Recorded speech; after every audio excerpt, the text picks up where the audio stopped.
Baik, bismillahirrahmanirrahim. Assalamualaikum warahmatullahi wabarakatuh. Alhamdulillahi rabbil alamin. Wa bihi nasta'in wassalatu wassalamu ala nabiyil amin.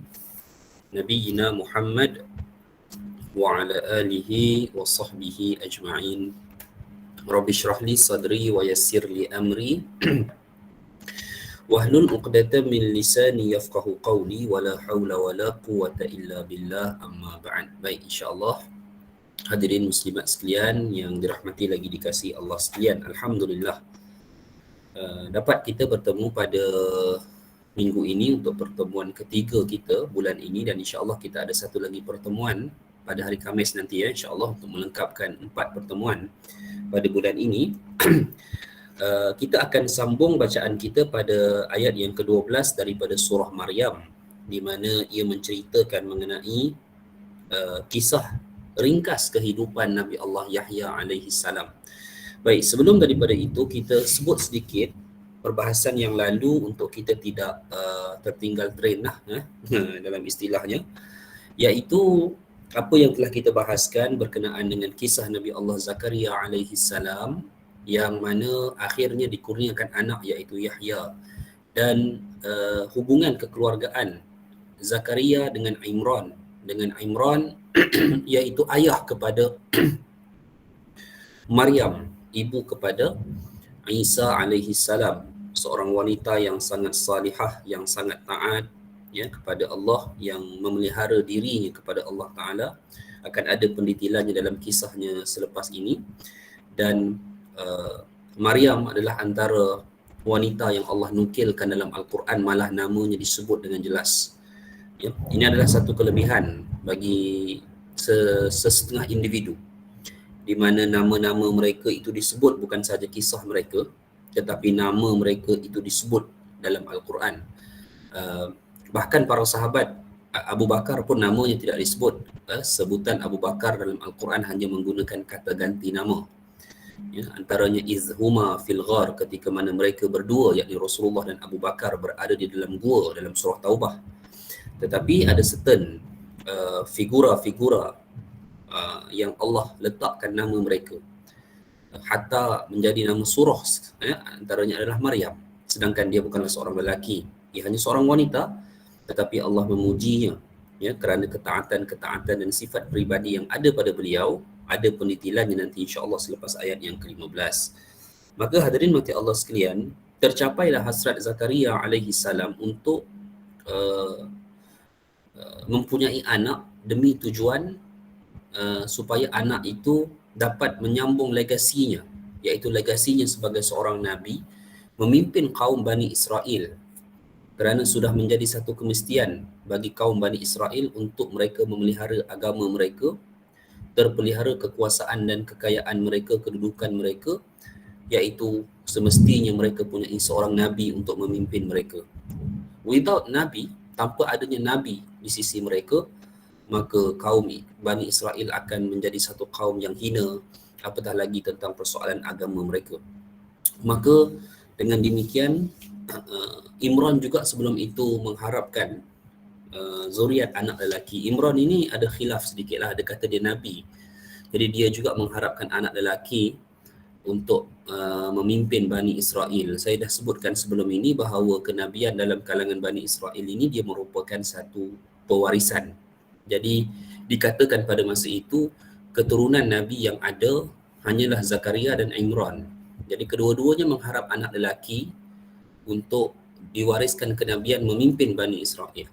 Tetapi Imran dapat anak perempuan, itulah Maryam, dan Zakaria yang diberi anugerah oleh Allah untuk dapat anak lelaki yang bernama Yahya. Ya, baik. Jadi cuma satu kisah kita belajar daripada kisah Imran, kerana kisah yang detail ada dalam surah Ali Imran. Terkadang hadirin sekalian, muslimat sekalian,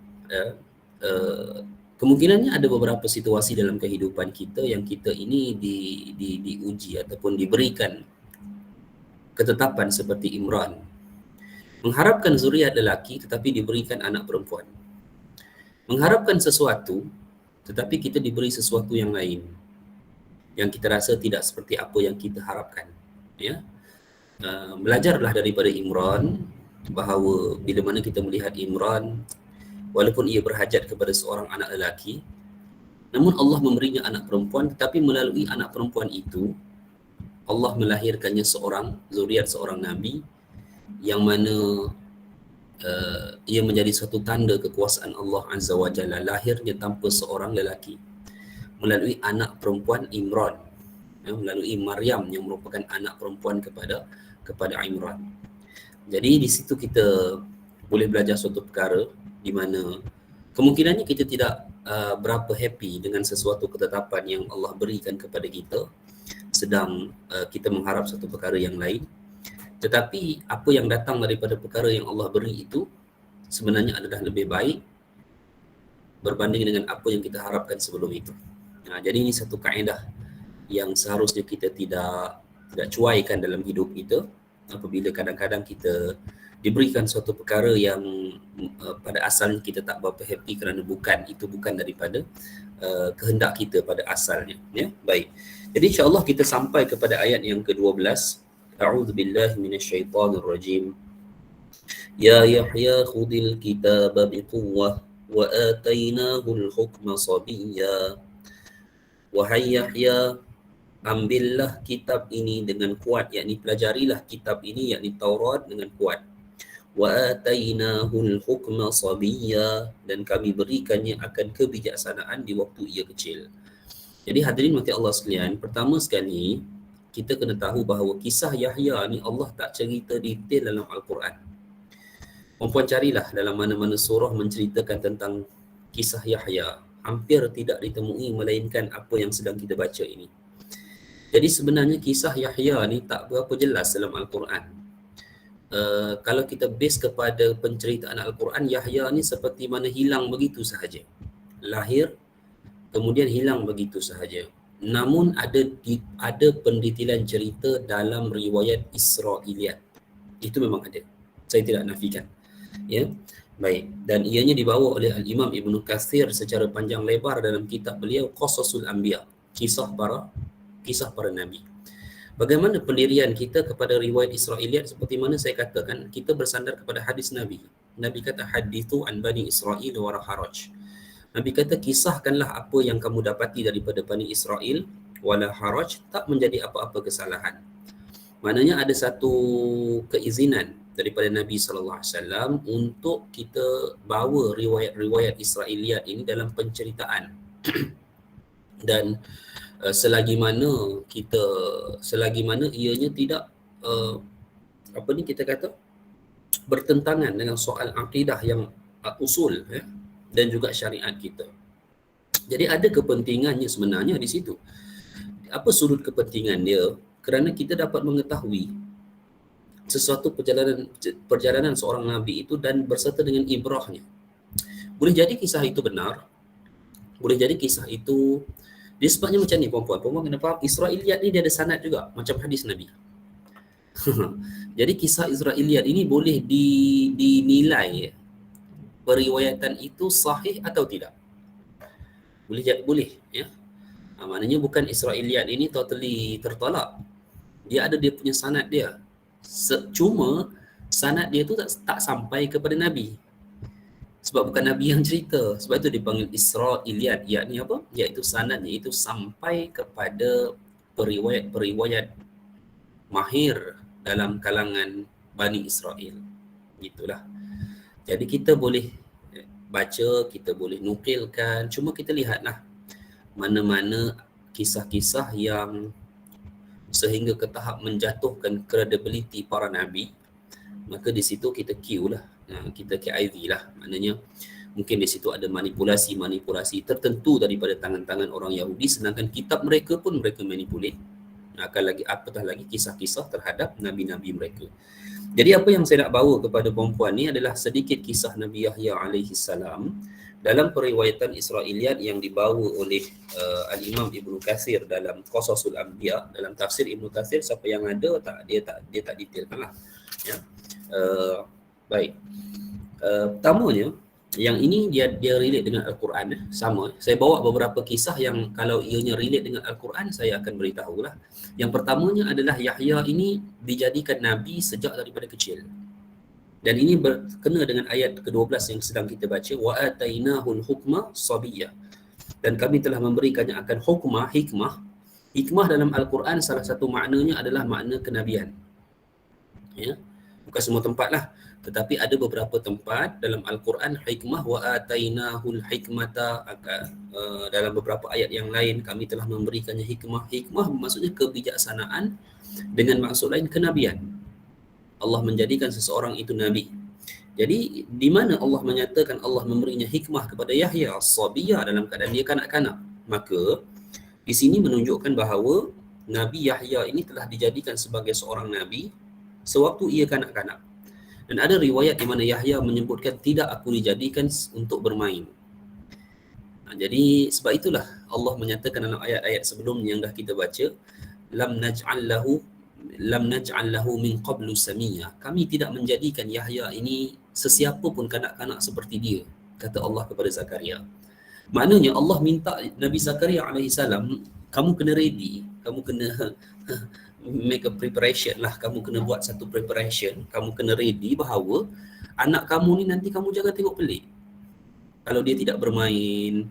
Sebab kita ni, kita khawatir juga kalau anak kita setahun dah duduk kat tika semayang saja kan. Macam mana perempuan sekalian, perempuan pun risau kan. Tengok ni, cucu perempuan ni, baru setahun ni dah duduk tika semayang je, tak bangun-bangun dah sudah. Nanti kita pun risau.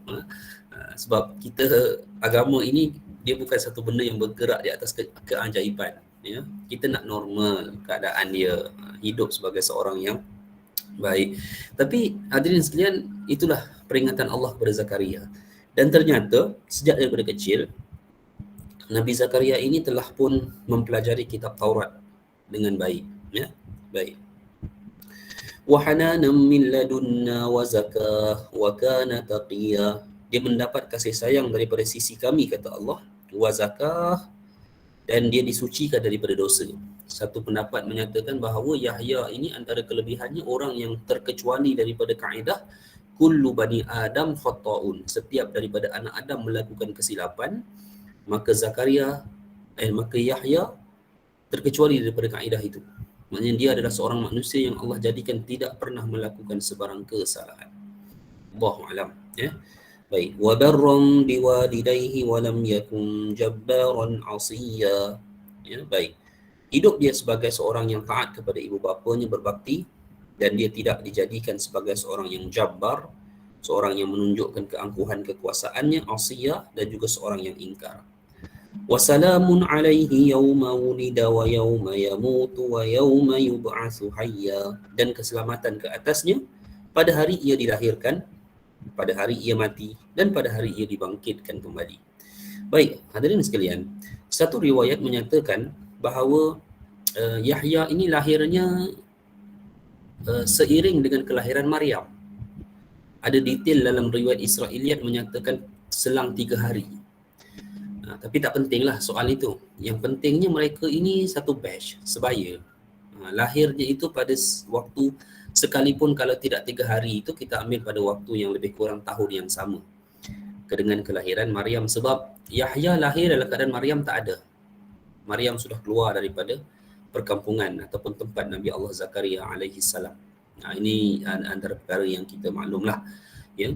Kemudian bagaimana Israiliyat membawa kisah kehidupan Yahya, sebenarnya tak detail juga. Cuma apabila sampai usia kedewasaan Yahya, okey, usia yang muda,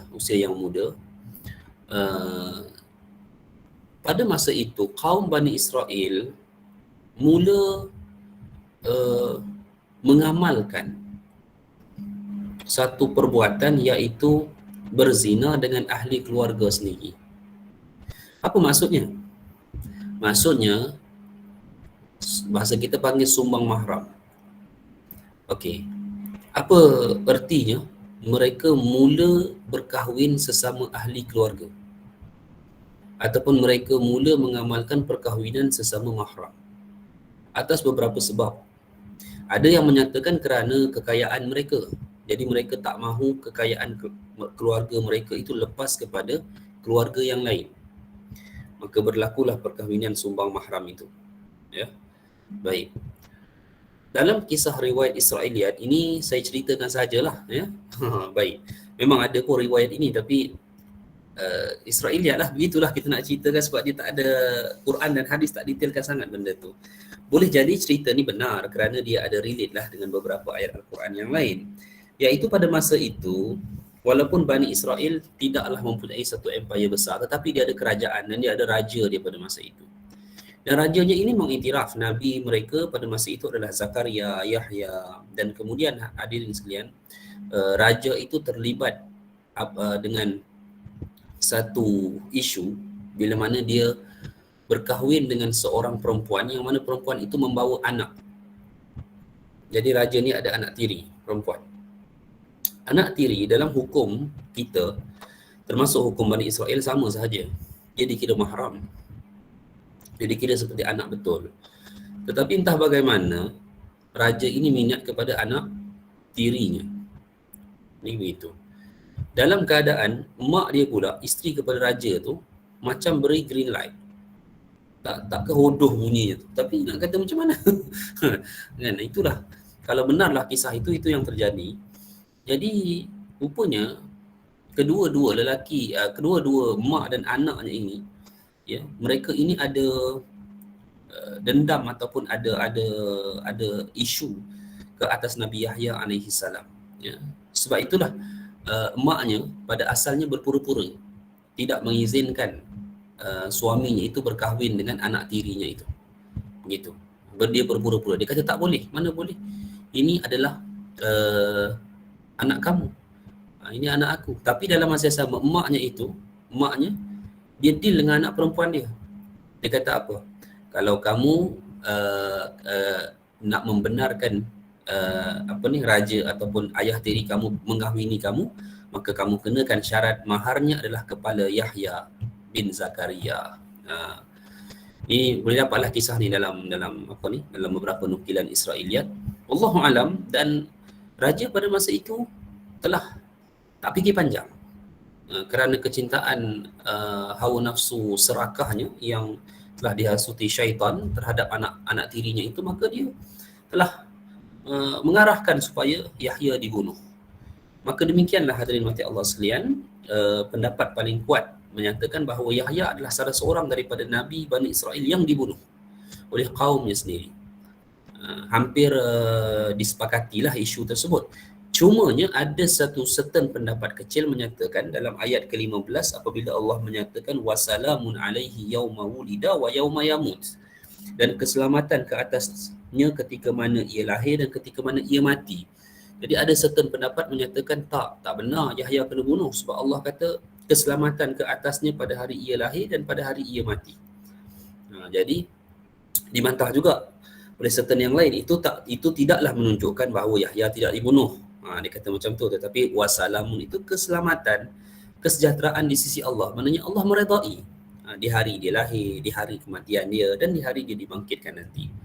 Wallahu alam. Ala kulli hal, tuan-tuan puan-puan sekalian, ada riwayat di mana Nabi Yahya akhirnya dibunuh, dan certain pendapat juga dalam kalangan riwayat Israiliyat menyatakan ayahnya juga iaitu Zakaria akhirnya dibunuh juga. Akhirnya dibunuh juga oleh kerajaan Bani Israel yang ada pada masa itu.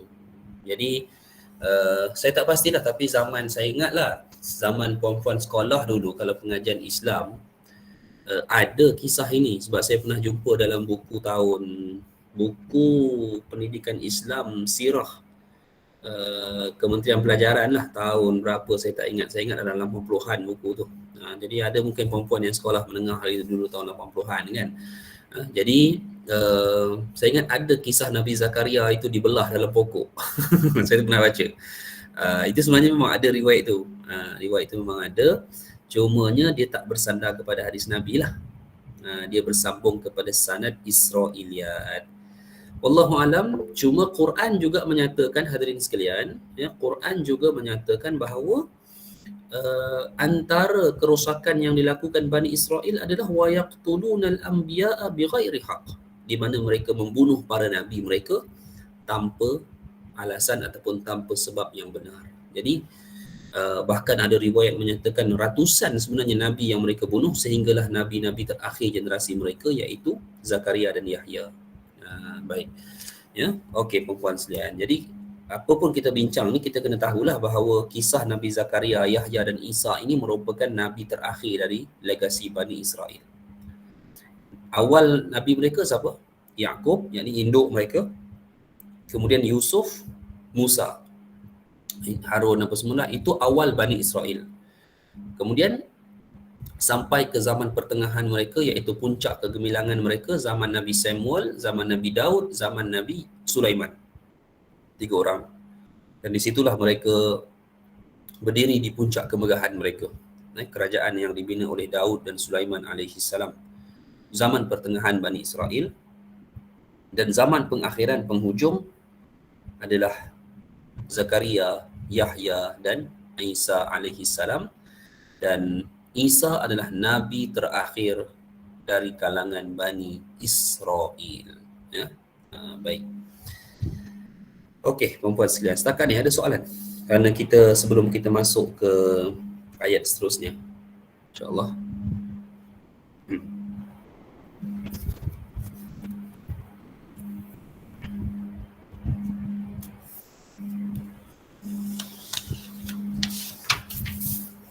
Okey, baik. Soalan yang timbul, bukankah Bani Israel ini tidak tahu bahawa apabila mereka tiada nabi, bukankah Allah akan menghina mereka, hilang kekuasaan kerajaan mereka? Ya, mereka tahu. Jawapannya mereka tahu. Cuma pertamanya, walaupun mereka tahu, tetapi apabila mereka sedang diselimuti oleh harta, mereka lupa, mereka lalai. Itu yang pertama. Yang kedua, kenapa mereka sanggup bunuh Yahya dan Zakaria kalau mereka tahu tanpa nabi mereka akan hilang kekuasaan mereka? Kerana pada masa itu mereka ada Isa alaihi salam.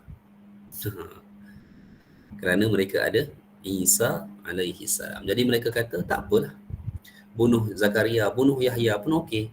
Kerana kita still ada nabi daripada jalur Imran, iaitu Isa. Kerana Isa pada asalnya tidak dianggap sebagai anak zina oleh kaum Bani Israel. Itu asalnya.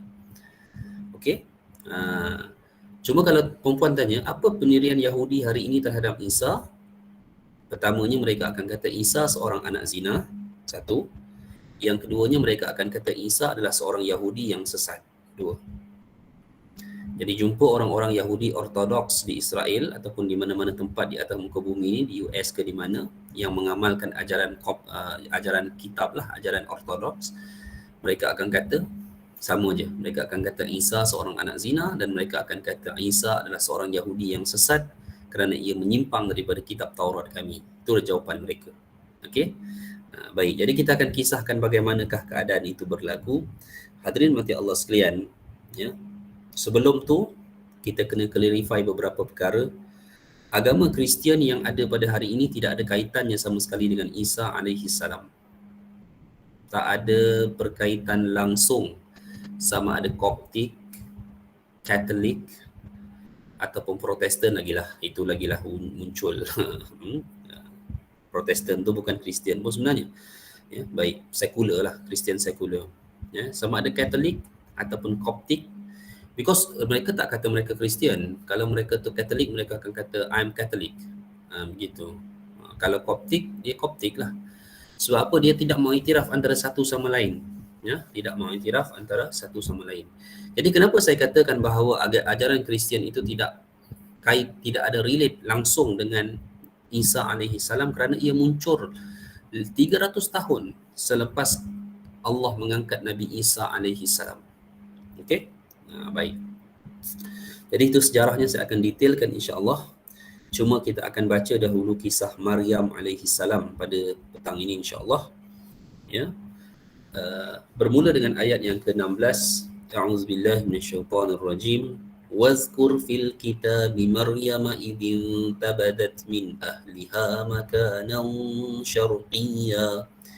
Dan ingatlah kata Allah di dalam kitab kisah Maryam, idin tabadat min ahliha makanan syarqiyya, iaitu ketika ia menjauhkan diri dari keluarganya ke suatu tempat di sebelah timur. Saya ulang balik, kalau saya dah sebut, saya tak pasti ya. Uh, apa yang dilakukan oleh Maryam ini merupakan salah satu ibadah dalam Bani Israel yang dipanggil sebagai rahbaniyah.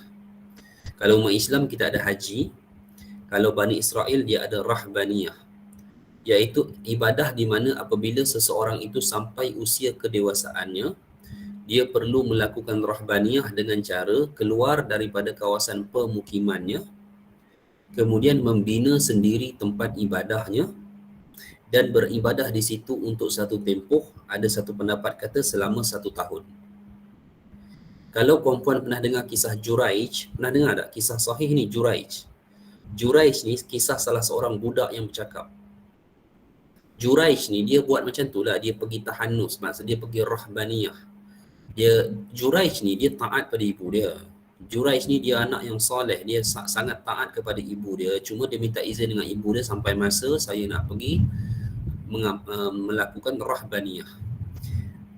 Sebab tu saya tak setuju kalau ada orang kita hari ni pergi mana, pergi suluk, pergi mana, pergi ke satu tempat, duduk diam sana ibadah berapa lama, sebulan. Itu bukan kita, itu bukan ibadah kita kan. Jadi itu pun satu benda yang kita kena question juga, betul ke ajaran seperti itu ya? Sebab ini ajaran Bani Israel dulu. Jadi Juraij ni cerita dia taat kepada ibu dia, dia minta izin daripada ibu dia nak buat rahbaniyah apa semua, dia pergilah. Ibu dia kata pun tak apalah, dah sampai masa kamu pergilah. Dia pun pergi. Jauh jugalah dari tempat tinggal dia, dan pada masa itu dia membina rumah ibadah apa dia semua. Dia beribadah. Ibu dia rindu kat dia. Anak lelaki ni kan seorang, dia pergi. Ibu dia pergi tu, dia kan sedang solat pada masa itu. Jadi dia tak jawab sahutan ibu dia. Kita pendekkan cerita, ibu dia terasa hati. Lalu ibu dia kata, aku tidak akan memaafkan dia sehingga dia berhadapan dengan wajah seorang penzina. Ibu dia cakap. Ibu dia pun silap juga masa tu. Ni ibu-ibu sekalian, ambil jugalah maklumat ni kan. Tapi itulah akhirnya Juraij duduk di situ, dia berhadapan dengan satu ujian, dugaan, ada seorang wanita penzina, berzina je dengan siapa? Berzina je dengan peladang kebun je. Tapi dituduh bahawa anak itu adalah anak si Juraij. Begitu. Kenalah dia dengan orang kampung tu. Rumah ibadahnya kena roboh apa semua sebab dia tak ada jawapan apa semua. Itulah yang akhirnya bila perempuan itu melahirkan anaknya itu bercakap bahawa ayahku adalah si pekebun itu, bukan si Juraij ini. Jadi terampunlah dosa Juraij itu kepada ibu dia yang sakit hati itu. Dah terlunaslah yang ibu dia sebut. Kemudian orang kembali membina kembali rumah ibadah Juraij. Penduduk di situ memberikan keizinan dia untuk meneruskan amalan rahbaniyah dia. Begitulah. Ini saya nak cerita tentang rahbaniyah, wajib ke atas setiap Bani Israel dari kalangan lelaki dan wanita. Maka Maryam pun mengambil keputusan untuk melakukan rahbaniyah, perginya seorang diri ke satu tempat makanan syarqiyah ke sebelah timur. Perempuan timur ni jangan perempuan fikir sampai ke Kuala Kedah kan.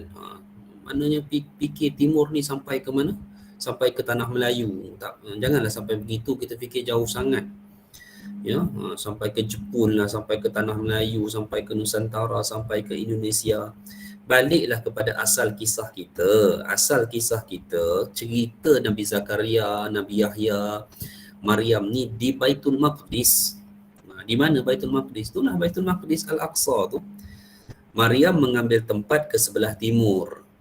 Timur Baitul Maqdis ni kalau paling jauh pun seberang Sungai Jordan, sampailah masuk ke negara Jordan. Ke mana? Ke kota Amman, Jordan yang betul-betul berada di bahagian timur tebing barat. Sebab tu dipanggil tebing barat. Jadi West Bank tu kan, Baitul Maqdis tu dipanggil sebagai tebing barat, iaitu tebing bahagian barat Sungai Jordan. Tebing bahagian timur Sungai Jordan adalah negara Jordan itu sendiri, iaitu kota Amman dan beberapa kota lain. Jadi di situlah mungkin kawasan yang mana Maryam pergi untuk melakukan amalan rahbaniyah kerana Allah kata ia pergi ke makanan syarqiyah di bahagian timur. Baik, siaplah semua rumah ibadahnya dan Maryam pun memulakan ibadah rahbaniyah tersebut. فاتخذت من دونهم حجابا فأرسلنا إليها روحنا فتمثل لها بشرا سويا. Maka Maryam ya telah mengadakan ataupun meletakkan tadbir, iaitu siaplah bangunan ibadah dia tu semua, menyebabkan dia tidak dapat dilihat oleh orang apa semua, bersendiri. Fa arsalna ilaiha ruhana, pada masa itu kata Allah, kami mengutuskan kepadanya roh kami, iaitu Maryam iaitu Jibril alaihi salam. Fatamassala laha basharan sawiya, ia datang dalam wajah seorang lelaki yang begitu tampan. Kenapa lelaki? Kenapa tak datang dalam bentuk wanita ke, dalam bentuk lain-lain ke? Banyak jugalah persoalan kalau kita nak jawab di situ kan. Tetapi kebiasaannya memang Jibril ini, kalau ia muncul sebagai seorang manusia, ia akan muncul sebagai seorang lelaki yang tampan.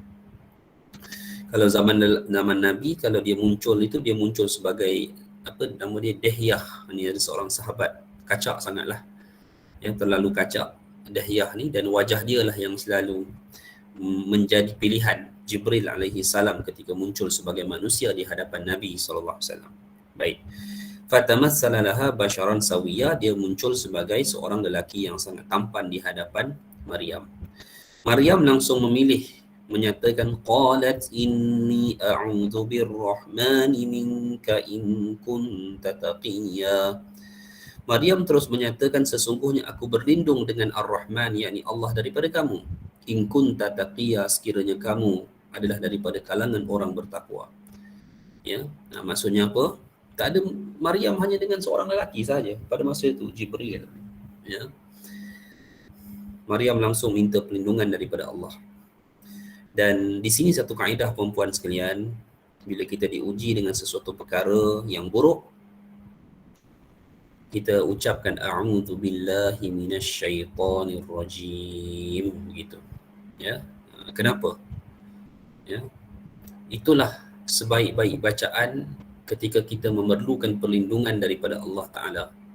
Termasuklah ketika mana Allah uji kita untuk melakukan satu dosa dan kesalahan. Tengok rakan-rakan kita ni sedang rancak bercerita tentang seseorang, sedang rancak mengumpat tentang seseorang. Kalau kita masuk saja ni, kita akan tambah apa? Tambah minyak lah kita katakan. A'udzu billahi minasyaitonir rajim, gitu. Kita bekerja ni, orang tawa kita dengan sogokan, nak ambil ke tak nak, a'udzu billahi minasyaitonir rajim. Bahkan Allah ajar dalam Al-Quran, ya, antara dalilnya adalah fa iza quri'al qur'ana fasta'iz billah. Apabila dibacakan kepadamu Al-Quran, maka fasta'iz billah, maka hendaklah kamu berta'awuz, ucapkan a'udzu billahi minasyaitonir rajim. Sebab itu sebagian para ulama menyatakan, ya, hukum berta'awuz, a'udzu billahi minasyaitonir rajim, sebelum membaca Al-Quran adalah sunnah muakkadah. Mengapa? Baik, kerana ada beberapa sebab dan hikmah Allah mengajar kita, meminta kita membaca a'udzubillah ketika sebelum membaca Al-Quran. Yang pertamanya adalah kerana apa? Yang pertamanya adalah kerana untuk mengelakkan niat pembacaan kita ini bertukar. Iaitu mungkin syaitan akan membisikkan kita, bacalah Quran, ya, kerana bacaanmu yang lunak, yang merdu itu akan menjadi pujian kepada orang ramai. Begitu. Sebab itu saya sendirilah secara peribadi, kalau perempuan tanya taranum ni nak kena belajar ke tak, jawapan dia tak payahlah. Kan, taranum yang macam, daripada kita habis duit masuk kelas taranum, lebih baik kita masuk kelas tadabbur kerana kepentingan. Perempuan nak taranum dengan siapa? Perempuan nak bertaranum di hadapan siapa? Tak ada. Jadi kita janganlah belajar baca Al-Quran, tajwid, belajar sehingga dapat membaca dengan baik, apa semua. Alhamdulillah. Taranum ini saya pun tak pernah belajar taranum. Tapi siapa yang biasa dengar saya baca Quran, ataupun siapa yang biasa jadi makmum saya, kan, ada lagu lah. Begitulah kalau orang tanya, Ustaz Azra'i itu kalau dia baca adalah lagu, ada lagu, tapi saya tak pernah belajar Tarannum pun. Jadi saya belajar Quran ni sekadar untuk dapat bacaan yang terbaik, pembacaan Al-Quran, dan lagu tu begitulah dia, kita selalu dengar kori-kori ni baca dan dapatlah lagu serba sedikit, gitu je lah. Sekadar tu Alhamdulillah lah, bolehlah baca dengan baik, Alhamdulillah gitu. Tapi di sini pada sudut waktu ini, saya pun sudah mula memikirkan bahawa yang lebih utama sekarang ni adalah untuk kepada lebih beramal dengan Al-Quran itu sendiri. Jadi yang pentingnya belajarlah membaca Al-Quran kalau kita belum mahir, tetapi sampai masa kita mahir, bacaan kita baik, semoga Allah lindungi kita daripada kita ingin memperdengarkan bacaan kita kepada orang lain. Begitulah. Ya, baik. Yang keduanya, kenapa kita mohon ta'awuz, perlindungan kepada Allah semasa membaca Al-Quran? Kita minta perlindungan supaya kita tidak terjebak ataupun kita tidak termasuk daripada golongan yang mengalihkan makna tafsiran Al-Quran. Kerana ini pernah berlaku. Ya, maka ini pernah berlaku sepanjang zaman umat Islam ini. Ada di kalangan kelompok tertentu yang memalingkan atau mengalihkan makna sebenar bacaan ayat Al-Quran sesuai dengan apa yang memberi kepentingan kepada mereka. Sebab tu antara perkara-perkara yang menjadi masalah utama pernah berlaku di zaman-zaman terdahulu adalah ayat-ayat Al-Quran yang ditujukan kepada orang kafir diubah, ditujukan kepada orang-orang Muslim untuk mengkafirkan orang Muslim itu sendiri. Contoh. Jadi ini antara perkara-perkara yang وَمَنْ لَمْ يَحْكُمْ بِمَا أَنْزَلَ اللَّهُ فَأُولَٰئِكَ هُمُ الْكَافِرُونَ. Sesiapa yang tidak berhukum dengan apa yang diturunkan oleh Allah, maka mereka ini adalah dari kalangan orang-orang kafir. Jadi ayat ini sebenarnya Allah turunkan kepada orang kafir lah, orang yang tidak mahu berhukum dengan ketetapan Allah Ta'ala. Tetapi ada satu golongan dahulu, mereka membaca ayat ini dan mereka menunjukkan bahawa ayat ini adalah Ali bin Abi Talib. Apabila Ali menamatkan peperangan dengan Muawiyah, ya, dengan melantik seorang pendamai, bukan melalui ayat Al-Quran, macam tu. Jadi panjanglah kita nak cerita-cerita tu, tapi sebenarnya mereka menggunakan ayat-ayat itu untuk membenarkan kepentingan-kepentingan dalam organisasi mereka, begitulah, ya, baik, ataupun kelompok mereka. Jadi kita minta perlindungan ketika kita baca Al-Quran daripada tahriful makna ataupun kita pada inhiraf. Maksud dalam bahasa Arab adalah kesesatan pemahaman daripada sesuatu ayat-ayat tersebut, ya. Baik, sambung. Jawab Jibril alaihi salam, qala innama ana rasulu rabbik li ahaba laki ghulaman zakiyya.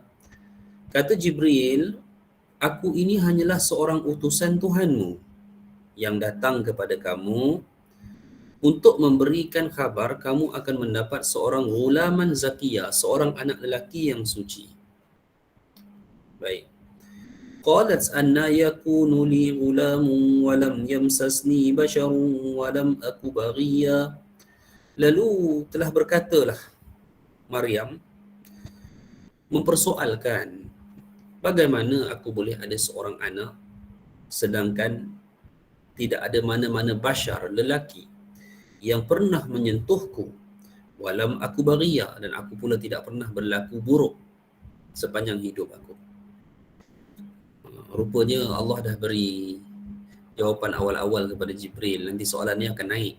Allah bagi tahu Jibril, soalan tu akan naik, nanti kamu jawab sajalah kepada Maryam. Apa jawapannya? Qala kadzaliki qala rabbuki huwa alayya hayyin. Sebab tu Maryam kata qala kadzalik, telah berkata demikian, macam itulah.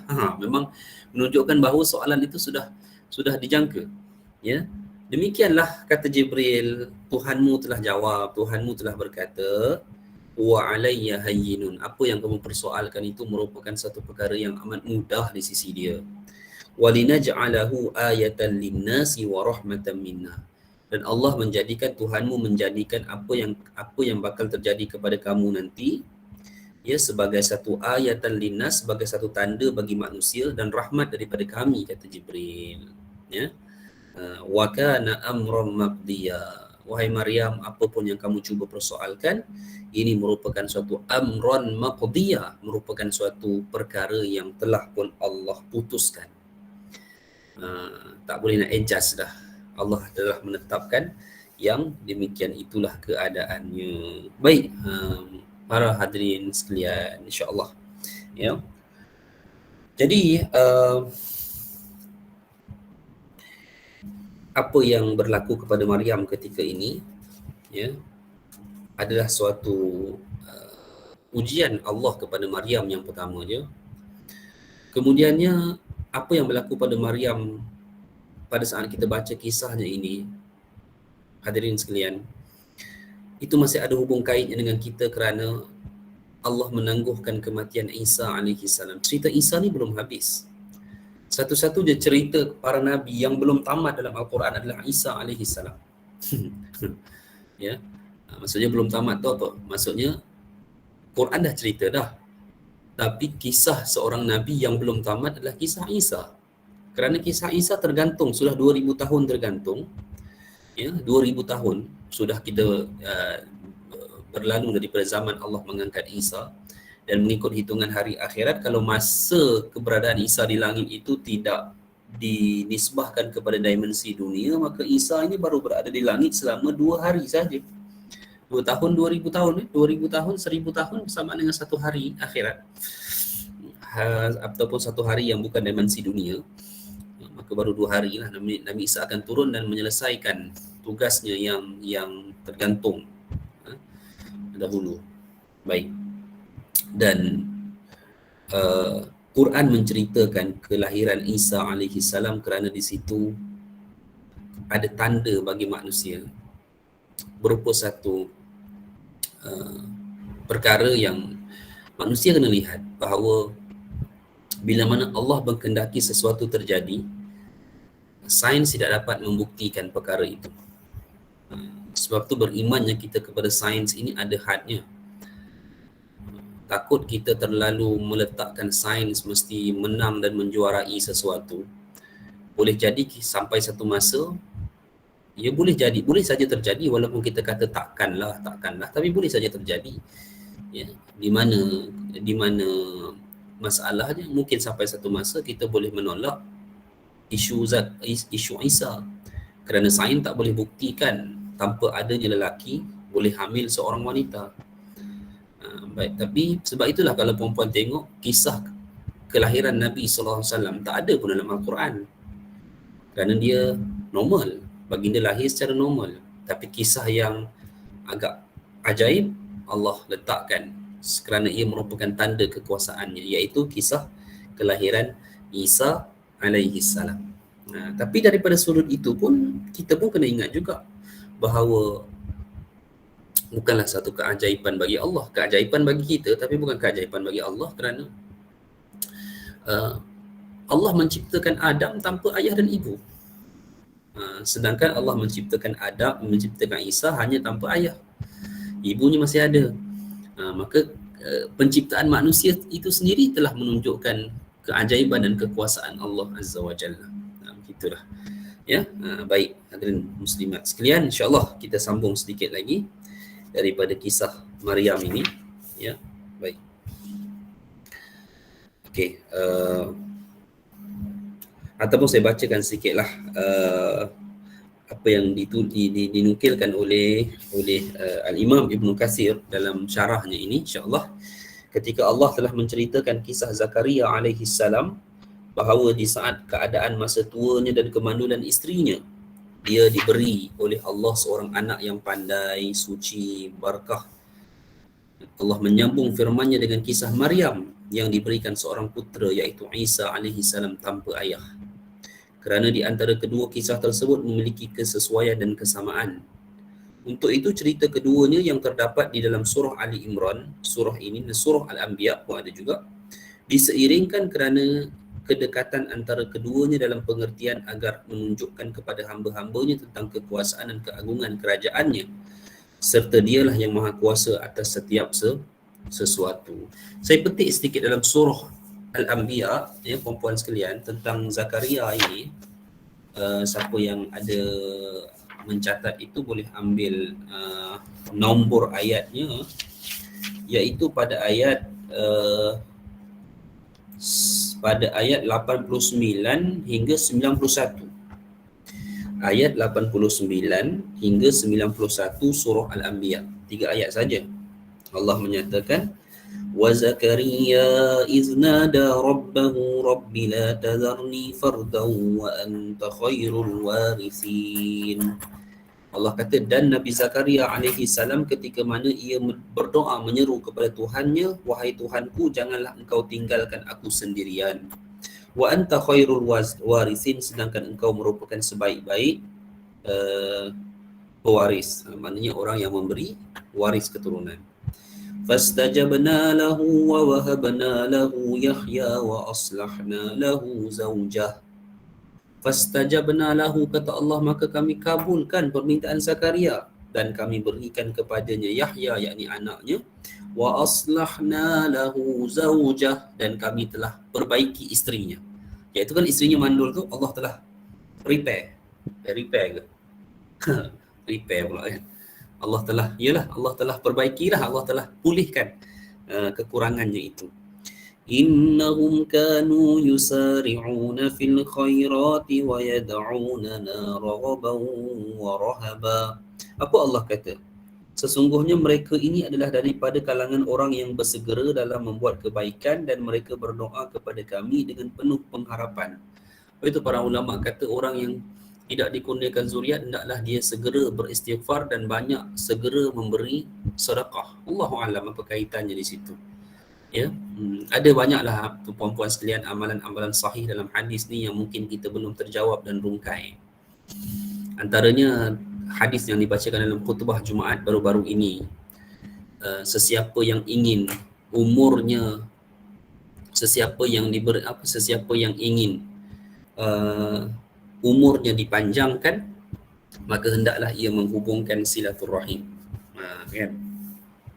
Apa yang kita nak faham? Hubung silaturahim dengan umur panjang. Bagaimana kalau kita memahami hadis itu dengan hakiki? Maknanya umur panjang sihat. So nak sihat, hubung silaturahim.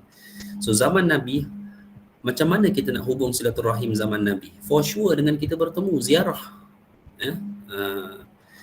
Tak tahulah, tapi secara sudut peribadi saya yakin, saya sendiri secara sudut peribadi saya, perempuan sekalian, saya amat meyakini pertemuan kita dengan orang lain, ziarah adalah satu aspek yang memberikan kita kesihatan yang berterusan.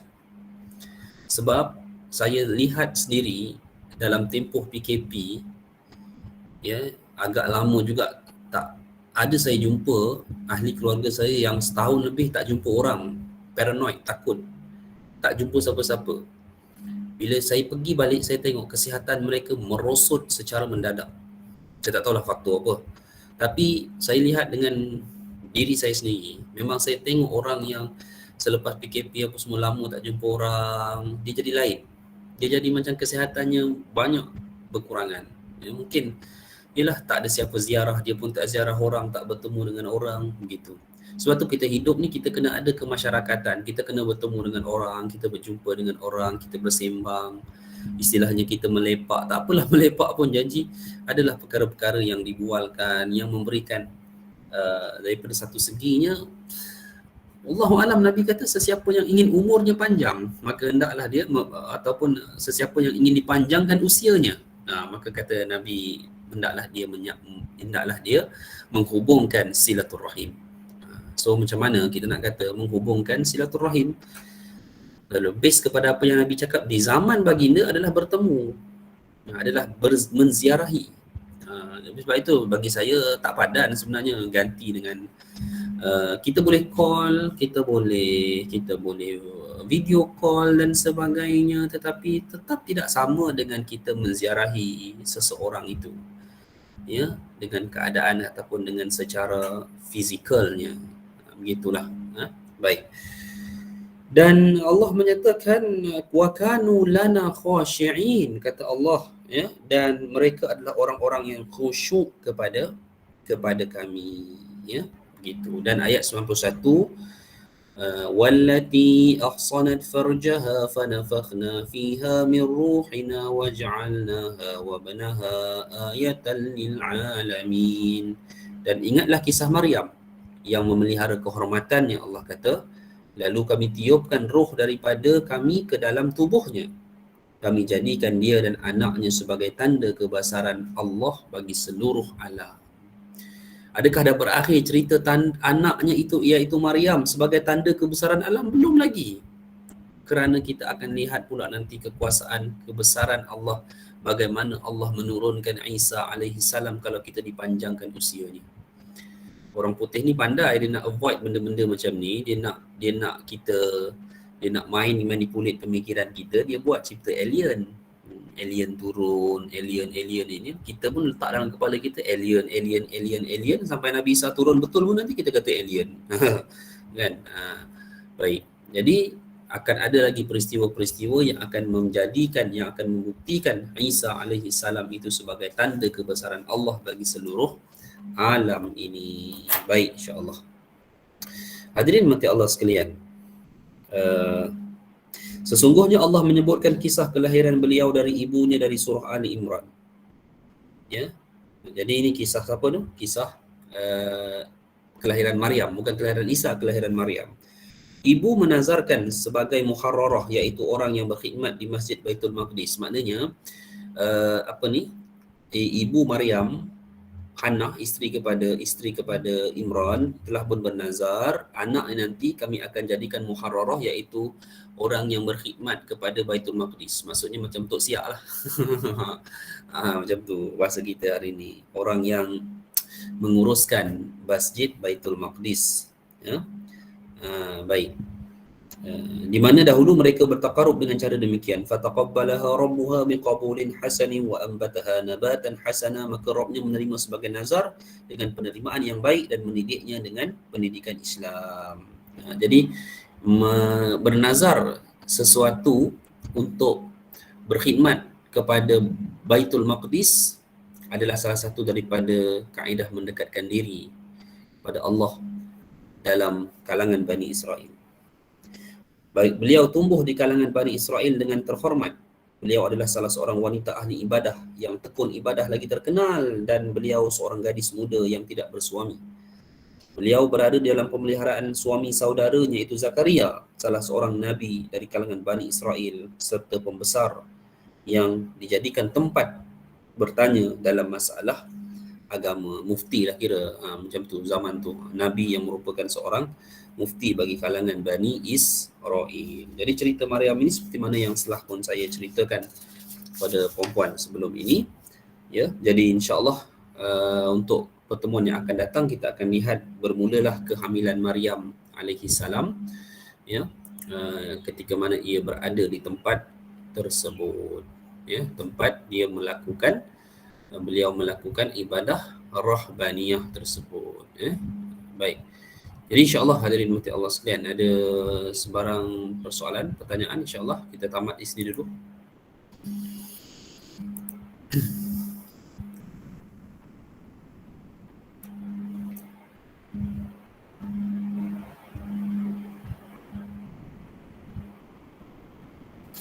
Okey, baik, insya-Allah jika tiada kita tamat di sini dulu. Insya-Allah kita akan sambung kisah seterusnya pada ayat yang ke-22, mudah-mudahan insya-Allah pada hari Khamis ini insya-Allah, ya.